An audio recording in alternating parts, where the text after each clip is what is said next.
The AI for Good Global Summit, convened by ITU, recognizes the joint responsibility of governments, the private sector, United Nations agencies, academia, and others to ensure AI reaches its full potential while preventing and mitigating harms. And it's a moment that calls for action. And today I'm calling on each of you to use this summit to help the world to better understand what kinds of regulations, what kinds of guardrails we need to put in place right now.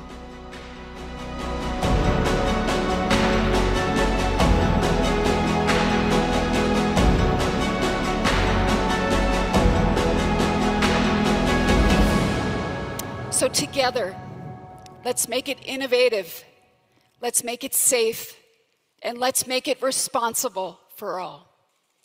Thank you very much.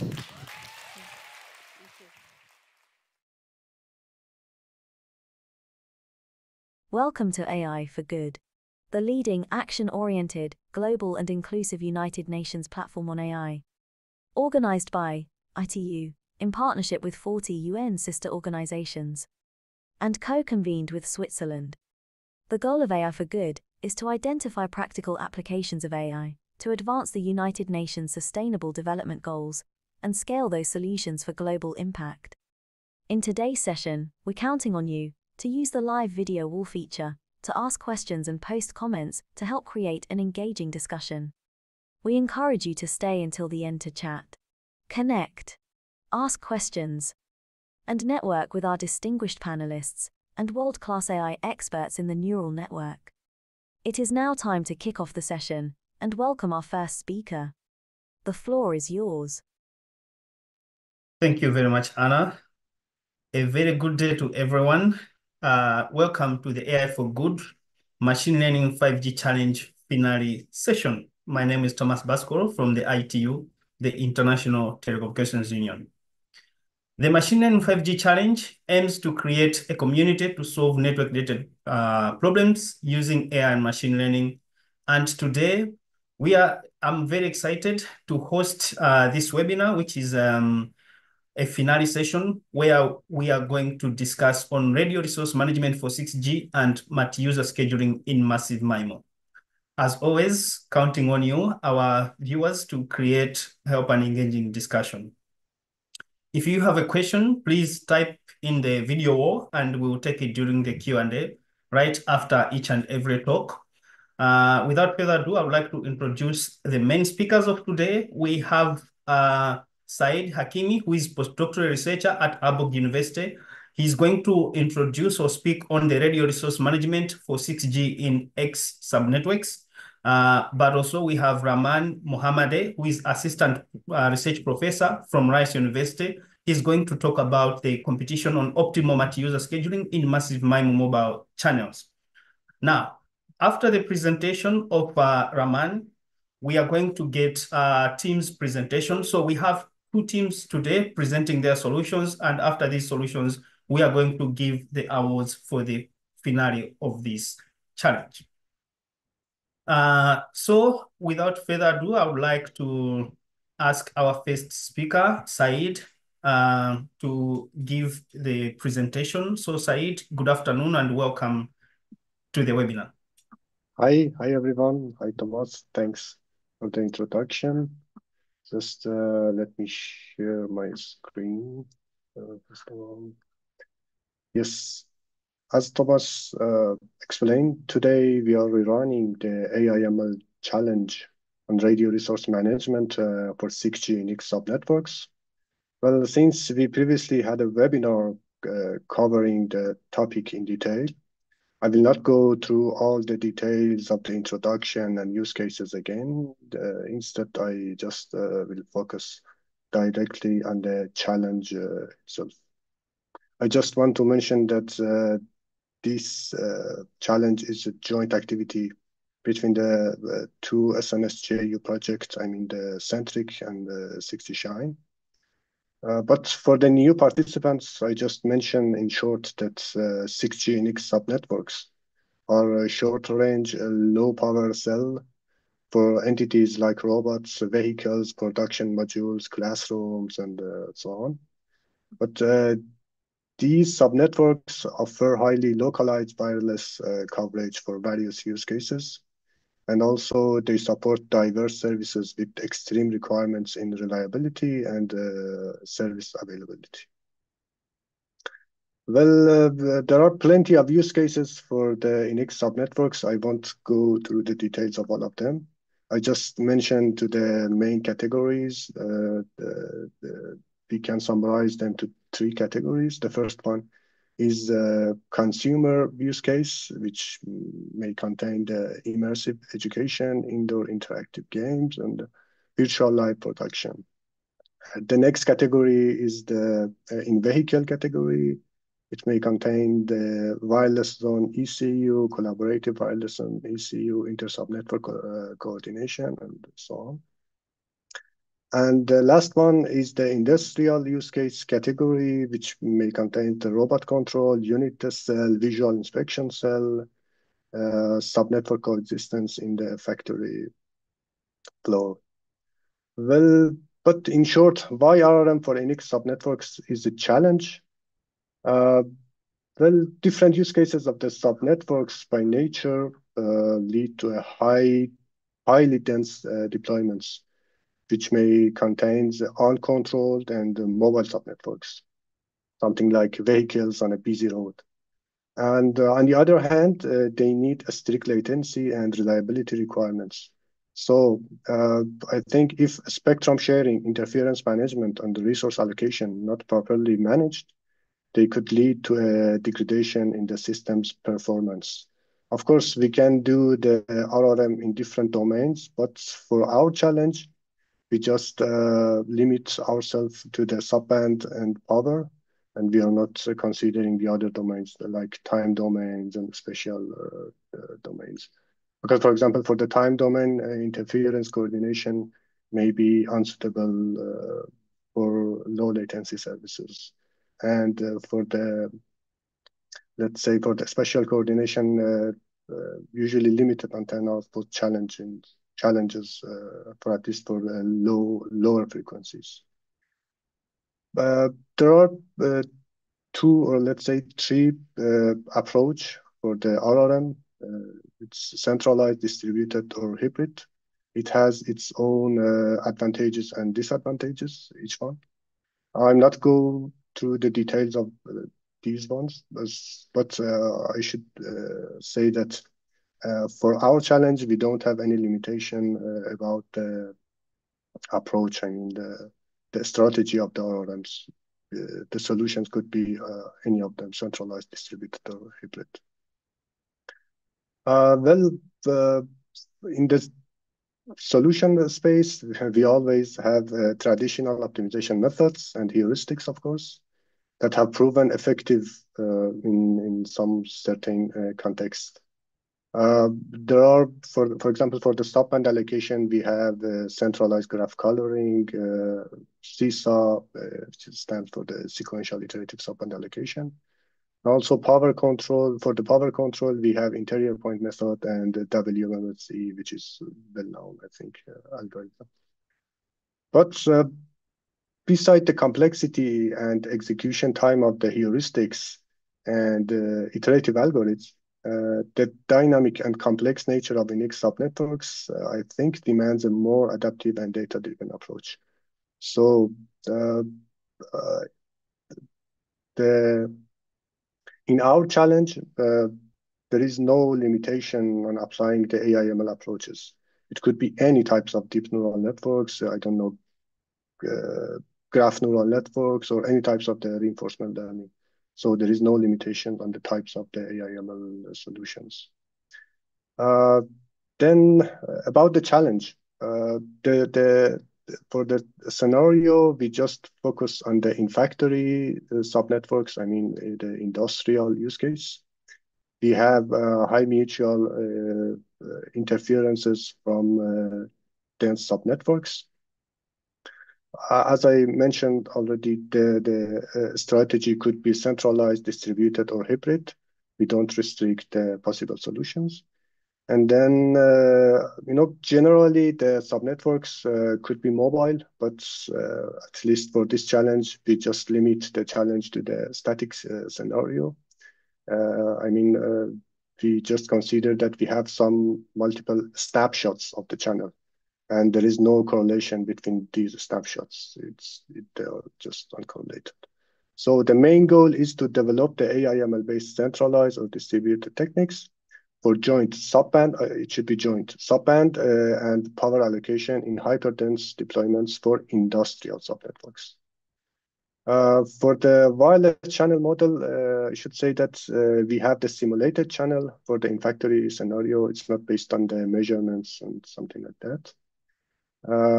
As I said, it's multiple snapshots. It's not the mobile scenario. And our channel model has three main terms: the small scale fading based on the Rayleigh distribution, and the pass loss based on the dense clutter and low base station height of the in-factory scenario of the 3GPP. And for the shadowing, we consider that the shadowing is correlated. Well, about the dataset, I uploaded the dataset to the Zenodo, so it's available online. The participants can go and generate as much as samples they need. But for the dataset, which is saved and now available online, I considered the factory area 20 by 20. The number of subnetworks is 20. The number of subbands is 4. And the coverage area of the subnetworks, which is the circular coverage area, is 1 meter for the radius. And then in each subnetwork, we consider that we have one device, just for the simplicity. And the minimum distance between the access points is 2 meters. And the device to access points minimum distance is 0.8. I want to go to all of the details of the dataset. I just want to mention that we have two main constraints. The first one is on the number of subbands. In each subnetworks, we have one device which is allowed to use one subchannel, not more. And for the power, we have the limitations on the power level, which the maximum transmit power level could be 0 dBm.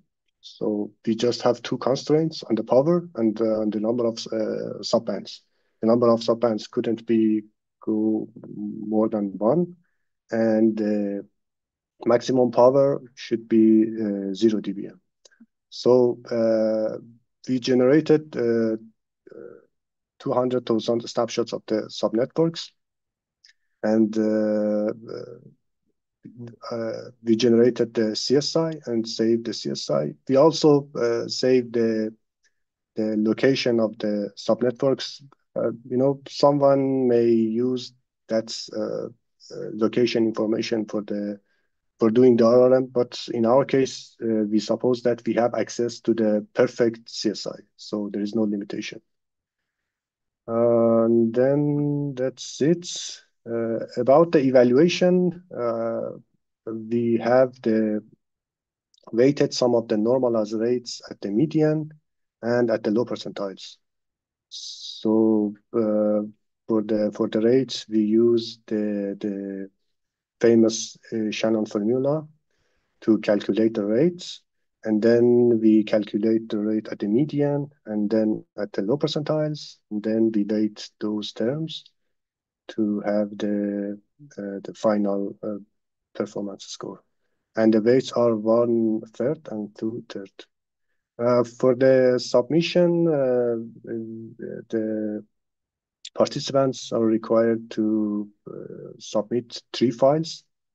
The first one, which is a CSV file, contains 2 columns, the subbands and power. The first one is the subband index, and the second is the power level. And the second file is the compressed file. which contains the codes and README files that explain how to run the code and regenerate the results. And we also need a PDF document that explain the methodology and gives some clear instruction for the application of the results. So if there is any questions, please send an email, and for the more details, you can refer to the references. So I think that's all from my part. I don't know if there is any question. I'm just here.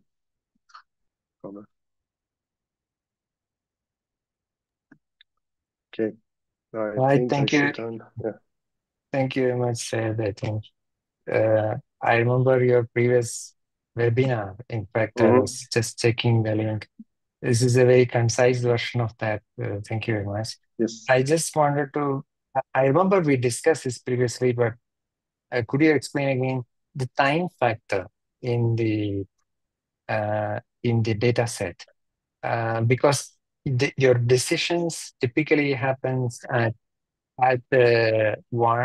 each TTI level. I mean, each TTI level, you have to take this decision.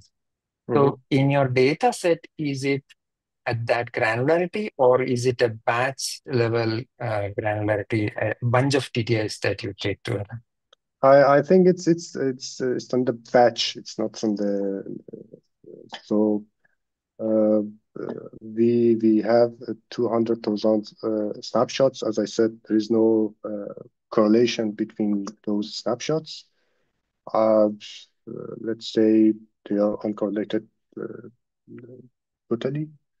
And I think they can, I mean, the participants can use the data set using the batch based on the batch size. Thank you very much. Yeah. There is a question. Should the solution be fixed allocation for the subnetworks, or should we provide an allocation that changes with each snapshot? So for each snapshots, we have allocation. So it means that when we change the snapshots, we need to reallocate the resources. So per snapshots, we need a solution, a new allocation, let's say. Just maybe last question. Do you have a reference solution in one of these papers after we discussed last time, or yes, there are some benchmarks, let's say, that the participants can compare their solutions to them. But for our evaluation, we don't consider the benchmarks as the reference point. We just compare the AI ML solutions to each other. Yes. I think I got some emails in the previous round of the challenge.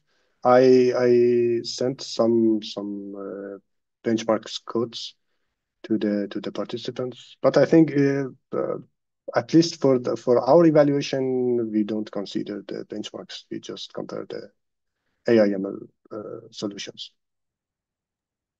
Very good. Thank you. And back to you, Thomas.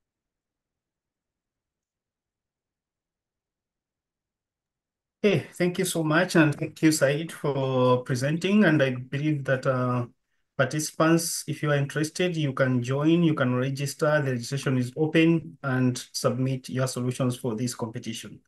Now I would like to move to the next presentation. So for the next presentation, we are going to have a finale session, and this is on optimal multi-user scheduling in massive MIMO mobile channels. I would like to request Raman to introduce the problem statement, and then the teams will present their solutions. So Raman, the floor is yours. Thank you, Thomas. So let me share my screen.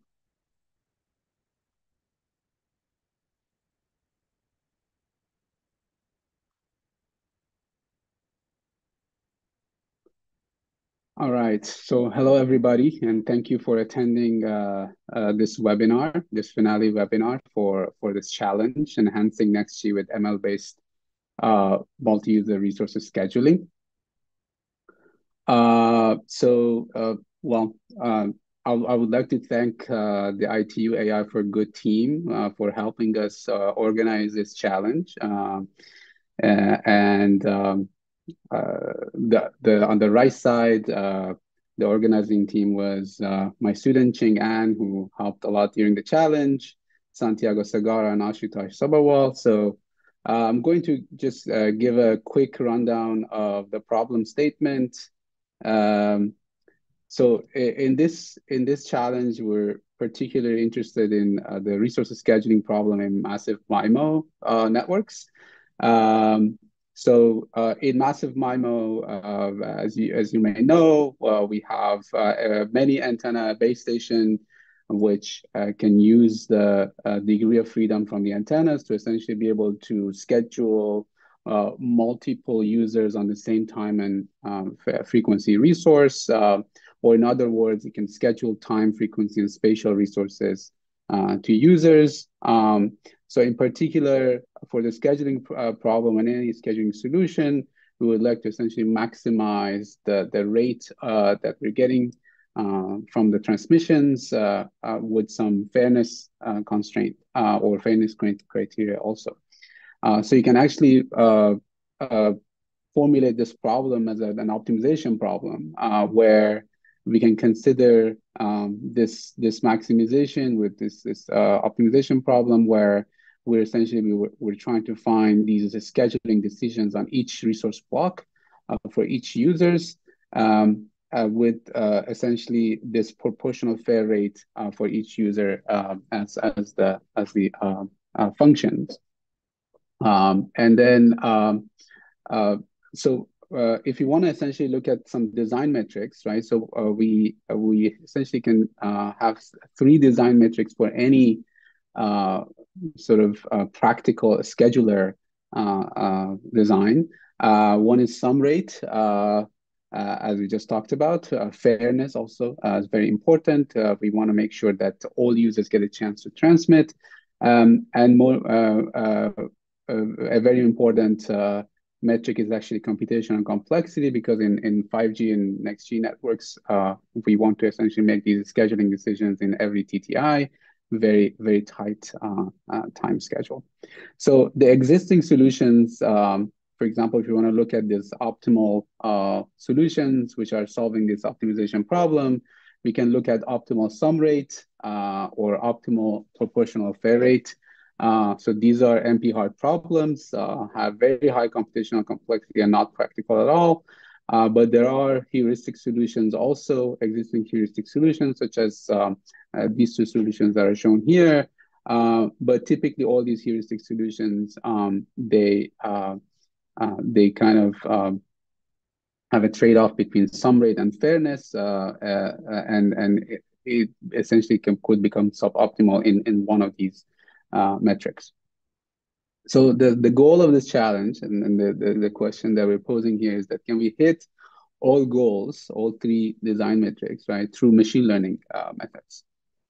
So just to give you a little bit of obviously background into this problem, at Rice, we've been actually developing massive MIMO platforms since a decade ago. So that started with the development of WARP platform, which was essentially the first ever software-defined radio with MIMO capability. And that laid the groundwork for building the Argos platform, which was essentially a first ever massive MIMO base station, which had the multi-user beamforming capability, a 64 antenna base station. And then that led to another sort of large scale testbed that we developed at Rice, the Renew platform, which is essentially a sort of the first multi-cell testbed for massive MIMO, which is essentially now publicly deployed at the University of Utah as part of the Powder project. As part of this Renew project, we have, and also as precursor Argos, we have essentially released a collection of large data sets, so far 12 data sets, and it's still growing, of different essentially use cases for massive MIMO, including FDD massive MIMO, full duplex massive MIMO, etc. And then for this particular challenge, right? So for the scheduling problem, we have considered one of these data sets, renewed data sets. So essentially a derivation of one of the renewed data sets, which essentially collected with a 64 antenna base station, and then with users located in different location in the proximity of the base station, in different channel environment, line of sight and non-line of sight. And in total, for 64 users, 52 subcarriers, and then some movement between the clusters of line of sight and non-line of sight as well. So this is actually one of the data sets that was essentially released as part of this challenge. And then another one for high mobility. There was essentially this data set that we essentially created with a simulator, with a well-known quadriga channel simulator, with similar parameters, essentially 64 antenna base stations, 64 users, and 52 subcarriers. And a baseline solution was also provided based on a recent paper that we have published using a deep reinforcement learning model, in particular based on a soft actor critic model, which essentially could show good exploration property and could be scalable to larger networks. So for the challenge evaluation, we essentially looked at all the three design metrics that I discussed earlier. Sum rate, essentially over 200 frames. We essentially look at the sum rates, the average sum rates across these 200 frames, the fairness, which is based on the well-known Jane's Fairness Index, and also the runtime of the inference of the algorithm. And then the scores that the scoring mechanism that we used was essentially based on this formula, and essentially based on how much the proposed solution can actually beat the baseline solution, right? And then the scoring was essentially averaged between the high and low mobility data set results. So I'm pleased to say that out of more than 20 teams who actually signed up for this challenge, we received 4 high quality submissions from these 4 teams that you see here: Kanai, CAT, CCSL, and U of T Wireless. So all 4 submissions showed improvements over the baseline, and we were quite pleased by that to see essentially the efforts and this achievement of the team. So congratulations to all the teams. And then today, 2 of these teams will essentially be presenting. Team Kanai, I think by Gary Lee, will present today his solution. And then the team from University of Toronto, U of T W, Sarah Al-Kokon, will present their solution today as well. So I'm going to stop here. So if you have any questions about the Renew project, the data sets, please feel free to look at our website. We're happy to answer any questions, but I would like to pass on to the teams to start presenting their solutions. Thank you.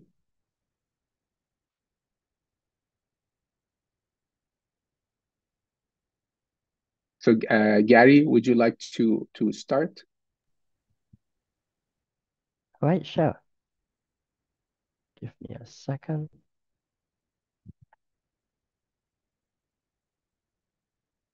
All right. So yeah, I will start sharing my solutions then. Thank you so much, for Raman, and it's a privilege for me to be here to share my solution for this competition. So the approach I'm taking is more of a model-based approach, but throughout this process, I've actually tried different methods, and for today's sharing, what I'll try to do is to give you a sharing of the different attempts at this problem and eventually building up towards the final solution that was submitted. So I guess Prof. Rahman has already given quite a good background and motivation. So essentially, this is a scheduling problem, especially in time frequency space. And I think one of the biggest challenge in this problem is that if we look at the channel matrices, there are correlated channels. And if we attempt to schedule all this at the same time, we'll get a deteriorated performance.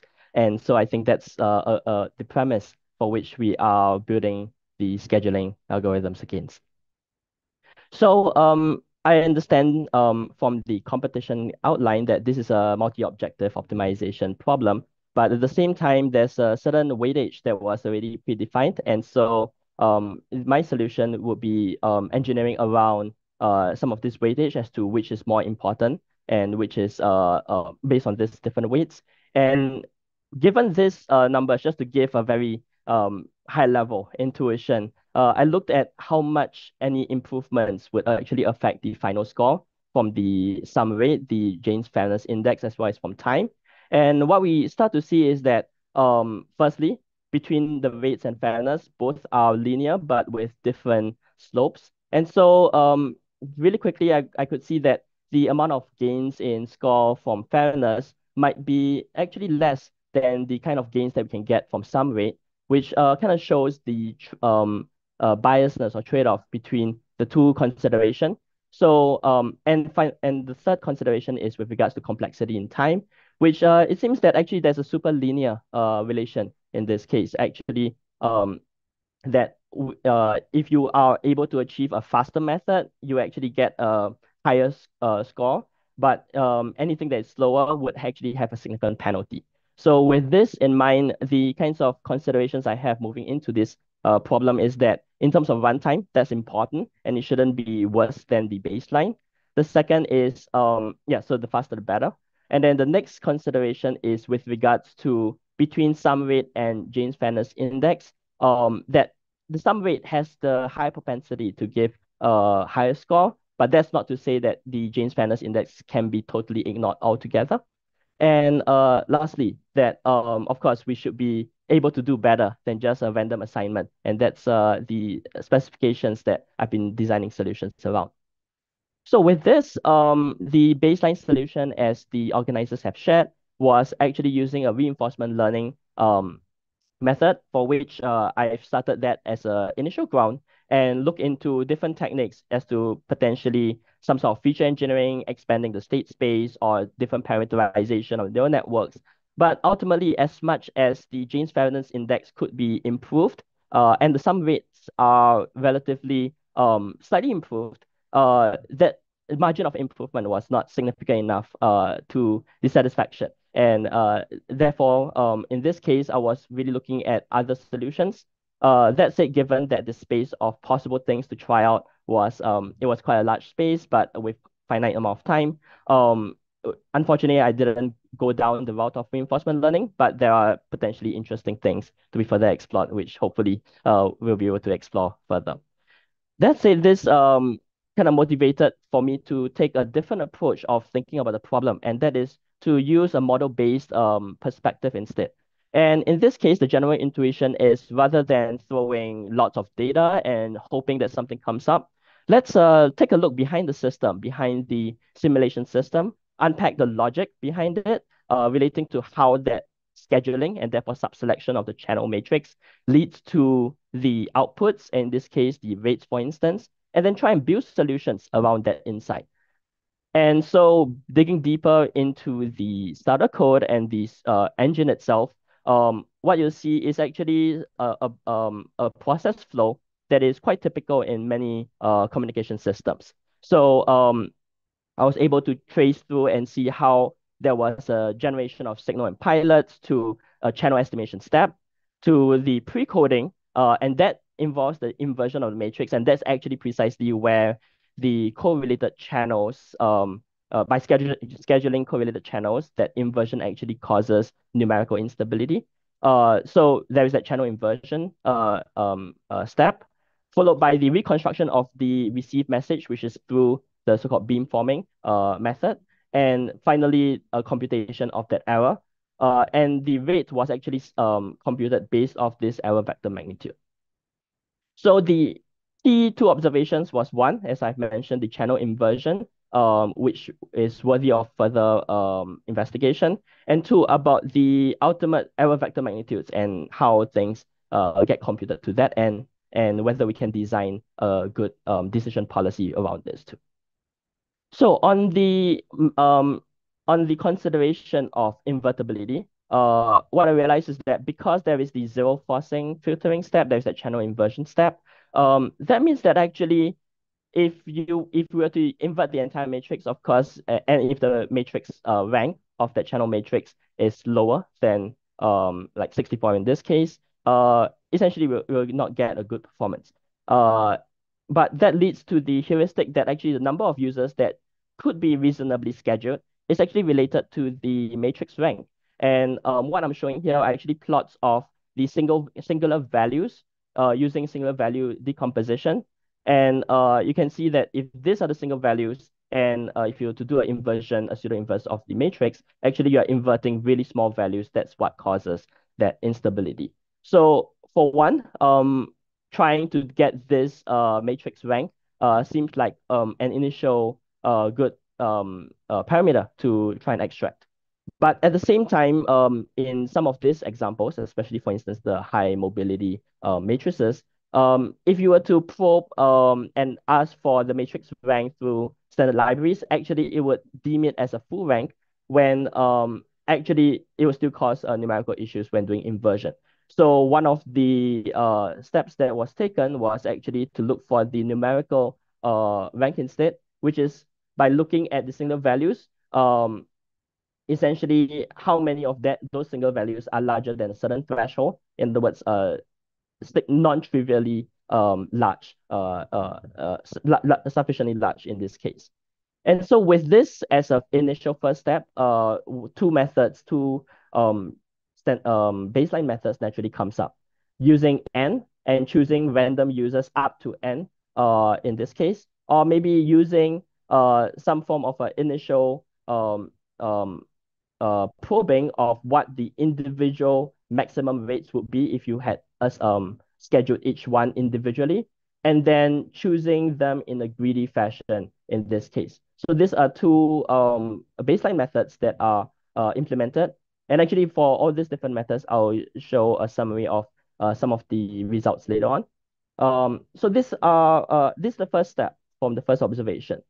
And now for the second observation, in terms of unpacking the system and getting up to the relation of the sum rate, I was interested in how do I get maybe a closed form solution, or at least some form of an analytical form that could relate the channel matrices to the sum rate that I'm obtaining.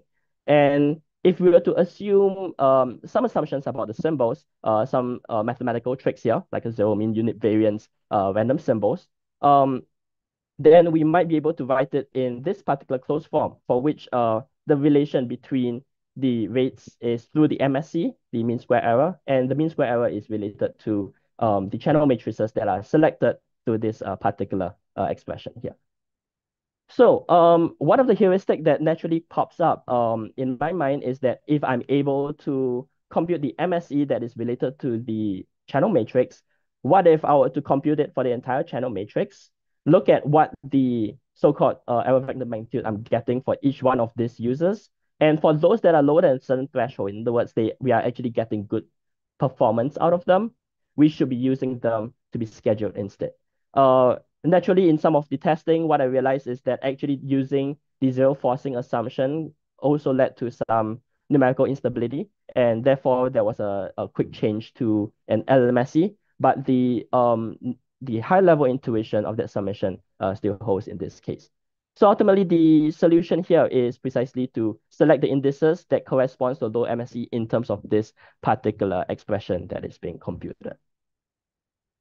And so these are some snapshots as to the kind of values that I computed for the low mobility as well as high mobility, and therefore uh, which are the ones that are being selected in those situations.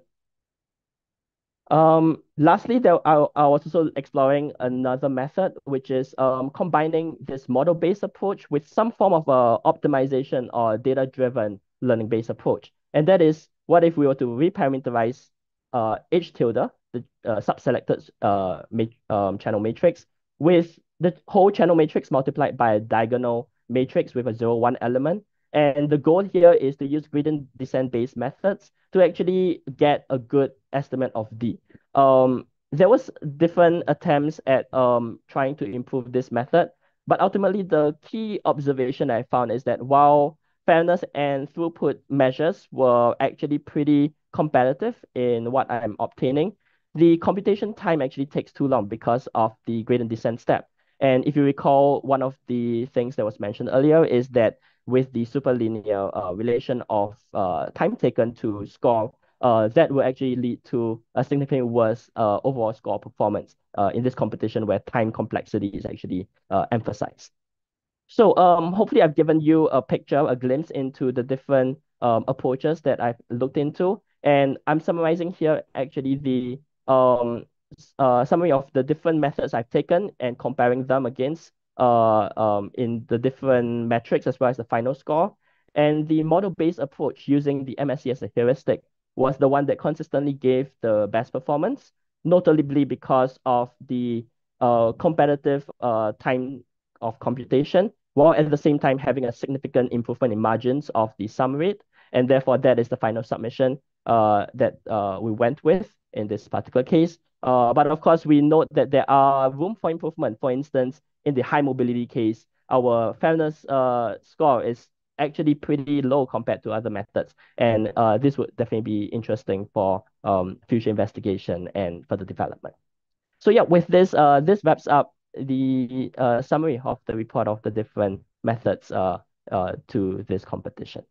Thank you, and back to you, Prof. Rahman. Great.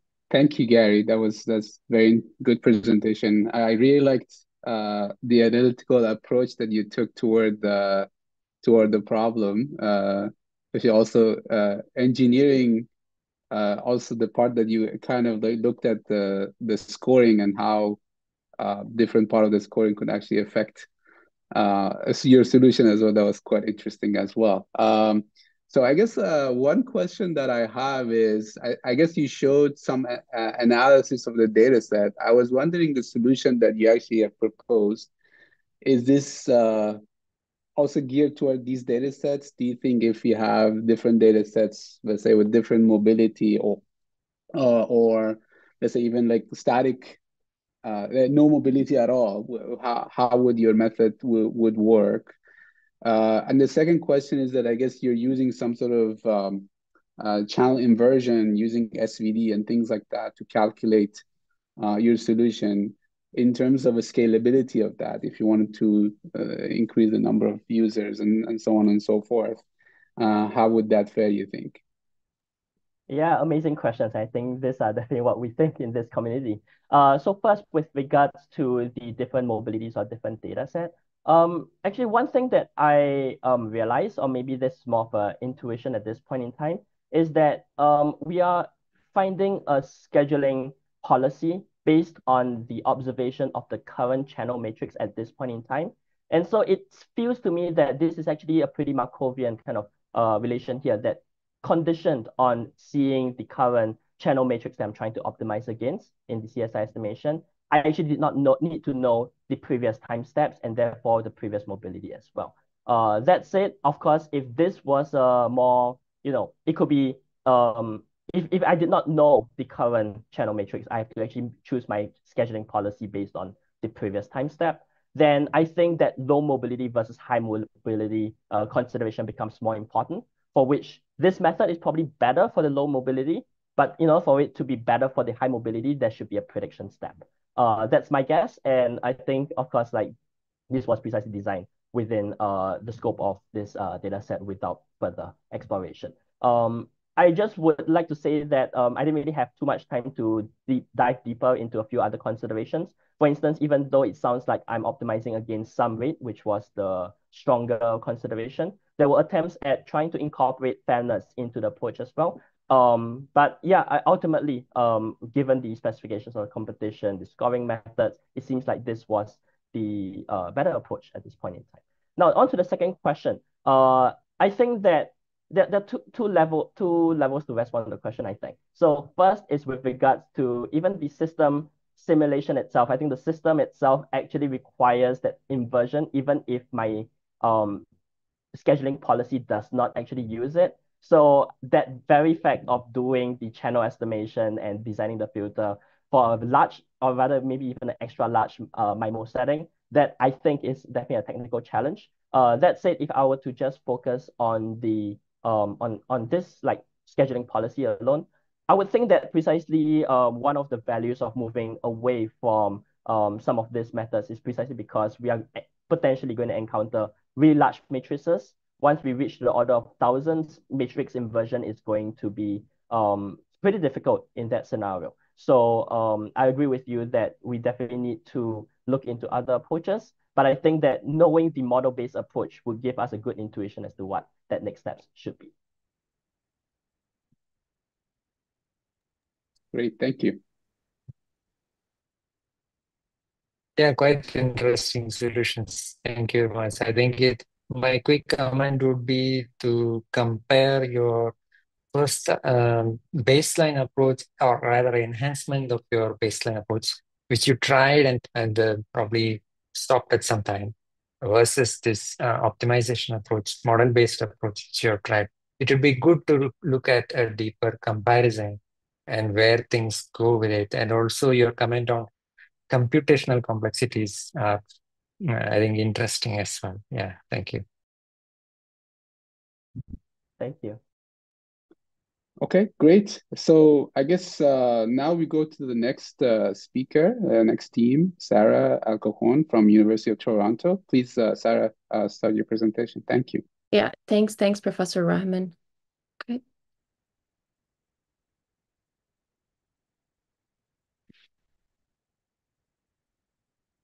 Okay, so great to have here, and it was a great opportunity to participate in this challenge. So today I'm representing our team, which is UFTW or wireless. The team is composed of myself, Sarah Alkokun, Hussein Bijan Rustami, Elahi Basak, Brad Stimson, and Alvino Sousa. So I'll just do a quick recap. So as Professor Rahman and Gary mentioned, this problem is about the multi-user scheduling in massive MIMO systems. So we have like one base station with M antennas, and we have L users with single antennas. And at each TTI or transmission time interval, the base station needs to select N users or a group of users for simultaneous transmission over the same frequency and time resources, while considering the correlation amongst users. And the challenge was to design an efficient ML-based scheduler that maximizes the sum rate, the cell sum rate, and the user fairness. So also so in this before getting deeper into our solution, the first step we did is we reviewed the baseline solution and we spent some time on it. So for the baseline solution, as Professor Rahman mentioned, it uses the soft actor critic deep reinforcement learning model. It also uses a user grouping algorithm for clustering users with low correlation. And one interesting idea we found in the baseline solution is the output discretization, because SAC naturally outputs continuous actions. And in this solution, output discretization was used to convert the output to discrete values. And also to reduce the decision accuracy loss due to discretization, the baseline solution used KNN. And also it used the dimension division to allow for larger action spaces, which also we thought is an interesting idea. For their SAC model, for the state space, they used the maximum user spectral efficiency, the aggregate transmitted data or the UE history, and the user group ID. And for the action space, it's the output is a binary vector that represents the selected users for simultaneous transmission. And their reward function was based on the sum rate and the Jane's Fairness Index. And also looking at the architecture of the baseline solution, for the actor and critic, they had like identical architectures composed of two fully connected hidden layers with 256 neurons. So for our solution, it's also based on the SAC deep reinforcement learning model. However, in the baseline model, we identified that a significant portion of the model's inference time was spent on the user grouping algorithm. Also another thing we identified is that within the user grouping algorithm, the distance between the users within the same cluster wasn't captured, which led to some information loss. And to enhance the performance of the agent in this solution, instead of using the inter-user channel, instead of using the user grouping, we used the inter-user channel correlation matrix. So in our state space, we used as an input the inter-user channel correlation coefficients. And since the correlation matrix is symmetric, we only use the upper triangular indices of this matrix, excluding the diagonals. And we also use the L2 norm of the user's channel vector instead of the maximum user spectral efficiency. This actually saves us on the pre-processing step for our state input, however, without sacrificing any loss of information. And we also did not use the user history or the aggregated transmitted data. And instead, we utilized the stochasticity of the SAC output to account for the fairness amongst the users.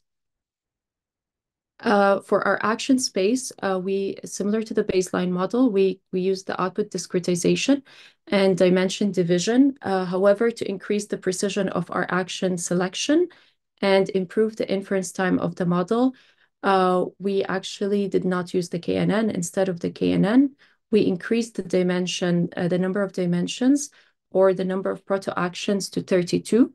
And that actually resulted in a reduction in the number of actions per dimension. So we have less number of actions or discrete values per dimension. And we also mapped the proto-action to the closest discrete value instead of doing the evaluation of the Q value of the K nearest neighbors. And our output is same as the baseline. It's a binary vector representing the selection of users. In the reward function, we omitted the JFI fairness criteria since we used the stochasticity of the model to take care of the fairness, and we only included the spectral efficiency component. For the SAC neural network architecture, for the actor, we used like two hidden layers, fully connected hidden layers, similar to the baseline. However, we increased the number of neurons in the first layer from 256 to 512 to account for the larger state input size in our model. And for our critic, we designed a new network, which has like two separate network paths at the input, one for the action and another one for the state. So basically, as you can see in the diagram here, we have two subnetworks at the beginning of our network, one for our state and one for our action. For our state subnetwork, we have like two hidden layers. First layer with 512 neurons, and the second layer has 256 neurons. And for our action subnetwork, we have only one hidden layer with 256 neurons. Those two, and then our two subnetworks, they merge in a joint hidden layer of 256 neurons. And this can be interpreted as doing some feature extraction from our state input, since we're using the correlation indices. And since the state input is larger compared to the action input size, we created those two subnetworks. For our training in the baseline model code, we noticed that only the 21st subcarrier of the high mobility dataset was used for training in the code. So to allow for generalization and avoid overfitting, we actually used the first 40 subcarriers of the high mobility and low mobility datasets for training, and we preserved the remaining subcarriers for testing. And at the start of each episode, we did a random selection of the scenario, of the mobility scenario. We selected the high mobility and low mobility scenarios with probability of 0.8 and 0.2 respectively. And after that, we randomly drew one of the 40 subcarriers from the chosen mobility scenario using a uniform distribution. And we set the number of training episodes to 1,400. After training our model, we evaluated our trained model on our test data set, and we compared our values to the baseline model, which was also tested on the same data set. And for this model, we can see that our score compared to the baseline was around 1.5, and we gained a lot on the inference time. Also, we did further experimentation to enhance the user grouping algorithm in the baseline, and we explored the use of spatial clustering techniques for user grouping. In this experiment, we used HDBS scan, which is the hierarchical density-based spatial clustering of applications with noise for user clustering. And for this algorithm, the good thing is that we do not need to predefine the number of clusters ahead of time. So we do not need to pre-specify it. And we set the minimum cluster size to 2. We use the correlation matrix as our distance matrix, and we set the diagonal of the distance matrix to 0 since we're using the correlation matrix. For the neural network architecture, we kept it the same as the baseline in this experiment. For our state space, we used the group index generated by the HDBS scan algorithm, and we used the normalized L2 norm of the user channel vector and the normalized user history. For the action space, again, similar to the previous solution, we did not use the KNN, but we increased the number of actions to 16 compared to the baseline. And reward function was the same as the baseline model. And for the training and testing approach, it was similar to the previous solution. And for the training episodes, we set it to 1,000 in this experiment. And for the results, we can see that with the HDBS scan, we further enhanced the inference time. We reduced the inference time drastically, and our score compared to the baseline was around 3.1. Yeah, and with this, I'll conclude my presentation, and thank you for your time, and I'm open for questions. Great, thank you, Sarah. That was a Thanks, great Professor presentation. Rahman. Thanks. So I actually have one question. I saw that you removed fairness from your reward function, right?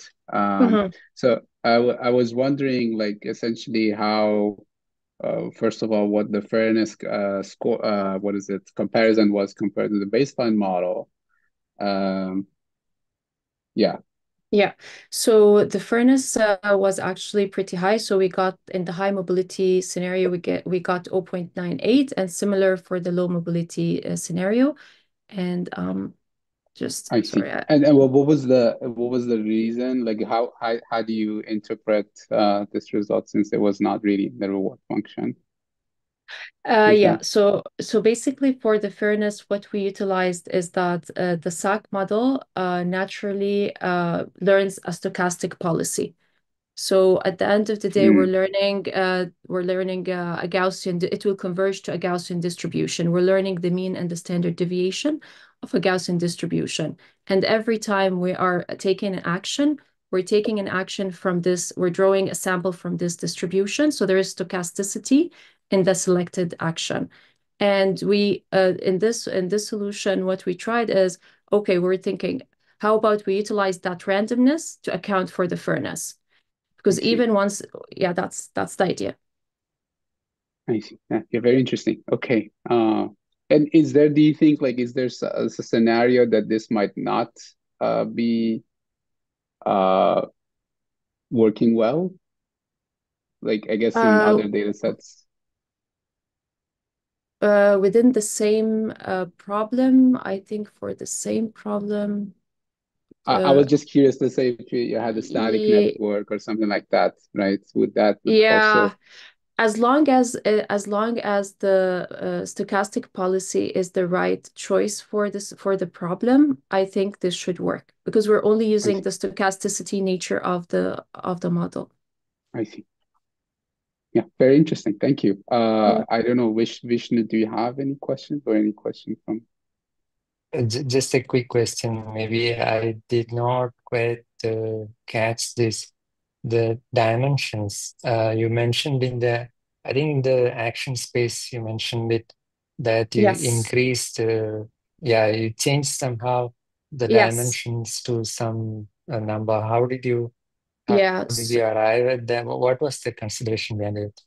Yeah, so in the baseline model, they used output discretization. So basically, the SAC model would output the mean and standard deviation of a Gaussian distribution, and then the action is drawn from this distribution. This action is continuous value, and then the baseline model actually uses a discretization process to take this proto-action or proto-continuous action to a discrete value. And that value is bounded the proto-action between -1 and 1. And the number of possible discrete actions we have when we have 64 users, because our output would be just a 64-bit binary vector, it would be 2 to the power 64. And if we think about -1 to 1 as an interval, and we want to divide that interval to a large number of possibilities, the distance between the intervals would be very small, and that would actually result in a decision accuracy loss. So what the baseline solution did is that instead of using one dimension in our output space, we would actually break our 64-bit binary vector into d dimensions. And each dimension would have now a 2 to the power 64 divided by d possibilities. And then to further enhance the accuracy or to reduce the decision loss due to the discretization, what they did is they actually look at the k nearest neighbor to this proto-action in the interval, and they compute the q value of those k nearest neighbors, and the one with the highest q value is selected as the discrete value mapped to this proto-action. So what we did is that we thought, okay, how about we take this approach? We increase the number of dimensions, and that actually would result in smaller number of intervals within the dimension, and the distance between the intervals would be large, and we actually would no longer need the KNN approach to increase the accuracy. And for the numbers, we actually went with the 2 bits per action. So that only gives us 4 possibilities in the -1 to 1 interval. So the distance is quite good. And okay, did that answer your question, Vishnu? Yeah, great. Yeah, thank you. Yeah. Perfect. Okay, and Professor Rahman, is there any other questions? No question for me. Thank you, Sarah, for the great presentation. So I guess I will pass it to Thomas to announce the winners and closing remarks. Thank you so much. Thank you.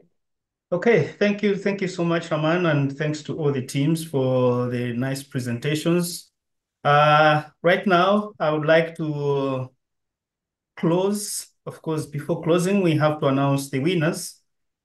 So let's do this. Sorry, before we close, yeah, just a moment. The music.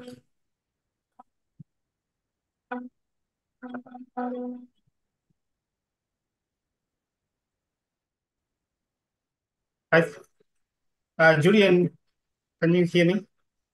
I can, yeah. You can hear the music, or is from my side only? No, I can't hear any music, no. Okay. Global Summit convened by ITU. So it seems something is wrong from my side. Governments, the private sector. Okay, so I would like to.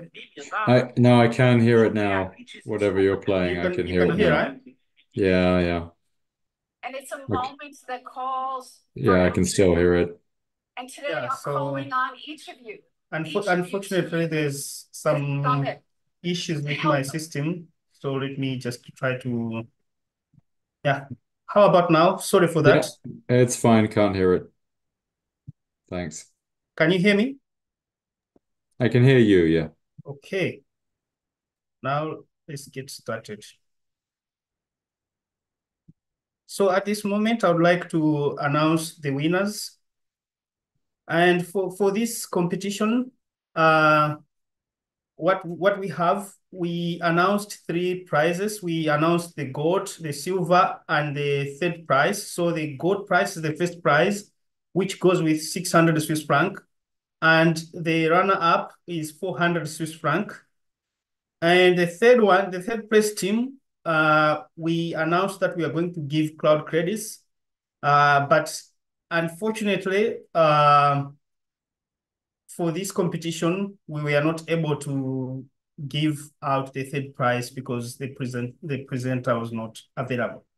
So in this instance, we are just going to give what we call the honorable mention prize, just a certificate. And this is how the certificate shows.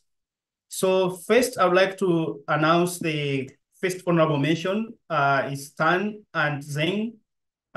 We are going to share the certificate just to recognize your solution that you have shared with us, with Raman, for this competition. Another honorable mention is to a team from KAUST, Khalid, Ahmed, and colleagues from King Abdullah University of Science and Technology in Saudi Arabia. They could not join today, but we would like to give them an honorable certificate. Now, to the 2 teams, the second position is Gare. So Gare, you're going to get 400 Swiss franc plus the certificate. And the first team, the winner, is the team from who was represented by Sarah. So congratulations, everyone. Yeah. Okay, so over to you for closing. I think we are here now. Thank you very much, and congratulations to everyone for this session. Thank you.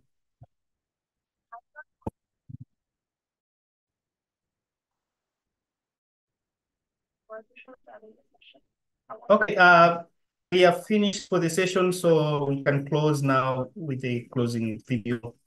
Over to you, Julian. Thank you for participating in today's AI for Good session. We hope you've learned something new, innovative, and engaging in today's event. We now encourage you to continue the conversation on the live video wall in the neural network. Here you can ask questions, like and comment, share links, complete the poll, connect with interesting profiles, or speak one-on-one using the chat and video function. We invite you to explore the lobby, try the smart matching quiz, visit the virtual exhibits, poster boards, the eShop, and build your personalized AI for Good program. Let's shape the future of AI for Good.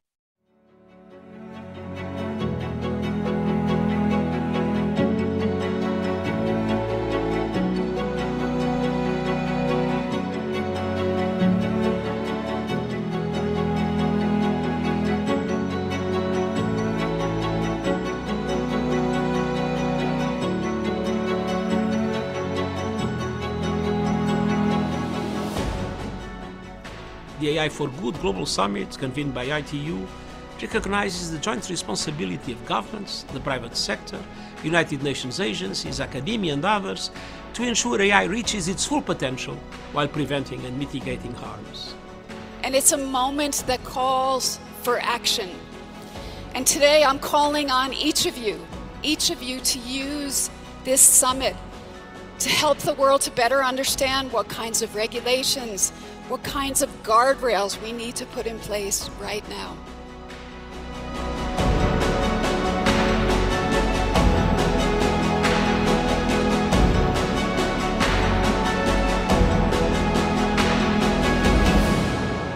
So together, let's make it innovative, let's make it safe, and let's make it responsible for all. Thank you very much.